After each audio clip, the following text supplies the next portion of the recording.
ಹಾಕೋಬಹುದು. ಇದರರ್ಥನೇ ಗಲಭೆಗೆ, ಗಲಾಟೆಗೆ, ತಾರತಮ್ಯಗೆ, ಇದು ಸಂವಿಧಾನ ವಿರೋಧಿಯಾದಂಥ ಪ್ರಕ್ರಿಯೆಗೆ ನೀವು ಅವಕಾಶ ಮಾಡಿಕೊಟ್ಟ ಹಾಗಂತನ್ನುವಂಥ ಸ್ಪಷ್ಟವಾಗಿದೆ. ಸೊ ಈ ಹಿನ್ನೆಲೆಯಲ್ಲಿ ಇವತ್ತು ನಾವು ಹಿಂದೆನೇ ಅನೌನ್ಸ್ ಮಾಡಿದ್ದೀವಿ, ಹಿಂದೂ ರಾಷ್ಟ್ರ ಸಮನ್ವಯ ಸಮಿತಿ ವತಿಯಿಂದ, ಎಲ್ಲ ಹಿಂದೂ ಸಂಘಟನೆಗಳ ಒಕ್ಕೂಟದ ವತಿಯಿಂದ ಇವತ್ತು ಶಾಲಾ ಕಾಲೇಜುಗಳು ಪ್ರಾರಂಭ ಆಗುತ್ತೆ. ಇವತ್ತು ಶಾಲ್ಗಳ, ಕೇಸರಿ ಶಾಲ್ಗಳನ್ನು ಹಿಂದೂ ವಿದ್ಯಾರ್ಥಿನಿಯರಿಗೆ ಹಂಚ್ತೀವಿ ಅಂತನ್ನುವಂಥದ್ದು ಹೇಳಿದ್ದೀವಿ. ಇವತ್ತೊಂದು 3-4 ಕಾಲೇಜುಗಳಲ್ಲಿ ಹಂಚಿದ್ದೀವಿ. ಇದು ನಿರಂತರ ಪ್ರಕ್ರಿಯೆ ನಡೆಯುತ್ತೆ.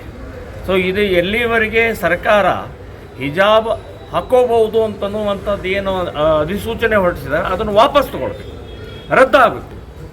ಹಿಜಾಬ್ ಹಾಕೊಂಡ ತಕ್ಷಣವೇ ಮುಸ್ಲಿಮ್ ಅಂತ ಗೊತ್ತಾಗತ್ತೆ ರೀ. ಜನಿವಾರ, ಶಿವದಾರ ಅಥವಾ ಇನ್ಯಾವುದೋ ರುದ್ರಾಕ್ಷಿ ಇದು ಒಳಗಡೆ ಇರುತ್ತೆ, ಗೊತ್ತಾಗಿಲ್ಲ, ಹೊರಗಡೆ ಏನೂ ಗೊತ್ತಾಗಿಲ್ಲ. ಸೊ ಈ ರೀತಿಯ ನಾಟಕ ಮಾಡೋಕ್ಕೆ ಹೋಗ್ಬಿಟ್ರಿ. ಮುಸ್ಲಿಮ್ ಅಪೀಸ್ಮೆಂಟ್ ಇಲ್ಲಿ ವಿದ್ಯಾರ್ಥಿಗಳಲ್ಲಿ ವಿಷಬೀಜ ಬಿತ್ತಕ್ಕೆ ಹೋಗಬೇಡ್ರಿ.